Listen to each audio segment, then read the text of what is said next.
यानंतर एक breaking news आहे। नारायण राणेंनी शंकराचार्यांना आव्हान दिलं। शंकराचार्यांनी हिंदू धर्मासाठी दिलेलं योगदान सांगावं असं नारायण राणे म्हणाले। तर शंकराचार्य राजकारण करतायत असा आरोप सुद्धा नारायण राणेंनी केला। अवघ्या काही तासातच नारायण राणेंनी या वक्तव्यावरून घुमजाव केला। मी तसं बोललोच नाही, वेगळा अर्थ काढण्यात आला, मी वादाला घाबरत नाही, वादातूनच मी इथपर्यंत पोहोचलो असं केंद्रीय मंत्री नारायण राणे यांनी म्हटलेलं आहे। तर आधी केंद्रीय मंत्री नारायण राणे यांनी हिंदू धर्माचे धर्मगुरू शंकराचार्यांना थेट आव्हान दिलं होतं। शंकराचार्यांनी हिंदू धर्मासाठी नेमकं काय योगदान दिलंय ते सांगावं असं थेट आव्हान नारायण राणेंनी दिलेलं होतं।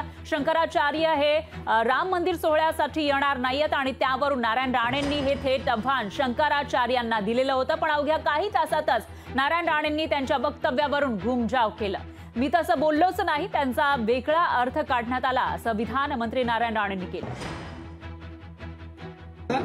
शंकराचार्यांनी होणाऱ्या मंदिराला शुभेच्छा द्याव्यात किंवा त्याच्यावर टीका करावी, म्हणजे त्यांच्या शंकराचार्य आमच्या बीजेपीला मोदी साहेबांना राजकीय दृष्टिकोनातून पाहतायत।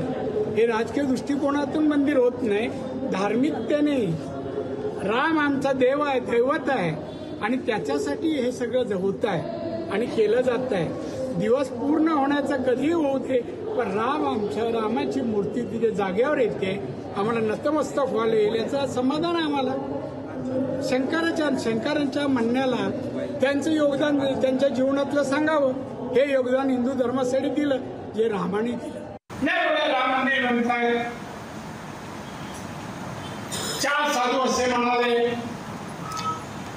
तुम्हाला काय ते म्हणाले, मोदींवर टीका केली। मोदींनी सांगितलं कोणी केलं नाही ते काम केलं ना, राम मंदिर बांधलं, कोणी नाही बांधलं आतापर्यंत, मोदींनी बांधलं ते काम मधुर आहे, अमुक होईल योग्य वेळी, पण रामाची तर स्थापना होणार। अरे नतमस्तक होऊ नका, टीका करू नका, एवढं माझं वाक्य ते पण बरोबर राणे असे बोलले, आता जो वाद होणार, राणे वादाला कधीच घाबरणार। लोकशाही मराठी ऐका, पहा, जागरूक रहा।